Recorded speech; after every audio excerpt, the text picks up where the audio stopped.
The Fox 44 weather forecast with Weather 8 certified meteorologist Haley Fitzpatrick. Well, a touch on the warm side across central Texas with those temperatures once again making it into those 90s for our afternoon highs. Again, we're starting to see 92 degrees right now, so they're starting to come down just a little bit now that the sun is going over, or about to go over the horizon, I should say. Dew points are in those 40s, so still indicating some very dry air in place at the surface, and unfortunately, here's what that drought monitor looks like. We're still seeing very dry conditions across central Texas, now pushing into the severe, extreme and exceptional case across much of Coryell County.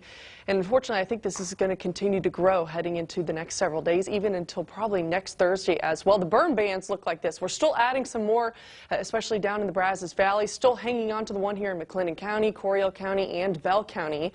Things are going to remain pretty dry for us for the next several days. And of course, that's also going to uptick the forecast fire danger for us here across central Texas in the moderate, possibly high category, mainly in East Texas. But other than that, yeah, things are dry. Things are pretty warm. Those temperatures in the upper 80s and lower 90s. And we're going to see those temperatures kind of on the downward trend heading into tomorrow and our Saturday before they kind of go back up once again heading into the end of the weekend and into next week as well. But here's what our satellite loop looks like. We do have a pretty weak cold front kind of parked up to our north. Again, not really going to do much in terms of any sort of rainfall for us, but we are going to see a pretty stronger cold front try to inch its way into northern Texas, possibly into central Texas by tomorrow.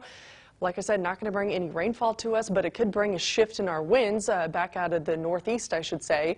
That pretty weak cold front is actually providing some showers and thunderstorms off in New Mexico, into the panhandles of Texas, and possibly into Oklahoma as well. But again, for us here, we're just seeing some high clouds. We're going to see some more clouds stream in here heading into our Friday morning, into our Friday afternoon. Friday night football looks to be dry. It's going to be pretty nice out there. Temperatures just a touch warmer this week than it was last week, but hey, we don't mind some warmer temperatures for Friday night football.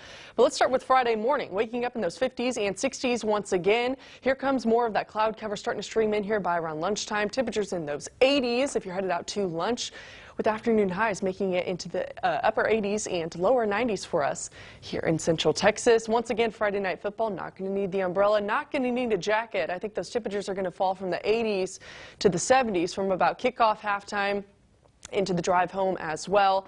Friday night into Saturday morning, yet again, another pretty quiet night in store for us. A few clouds sticking around, but other than that, we're going to wake up to once again temperatures in the 50s and 60s under a mix of sun and clouds for our Saturday, with afternoon highs just a touch cooler, only making it into those 80s for us here across central Texas. Tonight, I'm going to go 60 degrees, partly cloudy skies, and tomorrow, a mix of sun and clouds with a high of 92 degrees. We're going to see that wind start to shift out of the northeast around 5 to 10 miles per hour.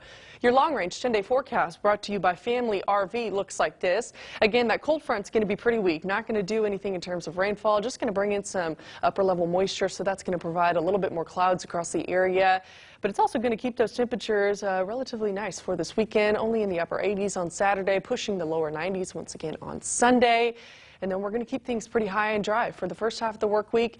We have a little impulse of energy moving in on Wednesday and Thursday that could bring some much-needed rainfall for us here in Waco, Temple, and Killeen, as well as over in Bryan and College Station. But of course, that's well over, of course, it's about a week away, a little less than a week away, so we're going to continue to monitor that heading into our next work week. Over in Bryan and College Station, a high of 92 once again, 90 on Saturday under a mix of sun and clouds, 89 on Sunday.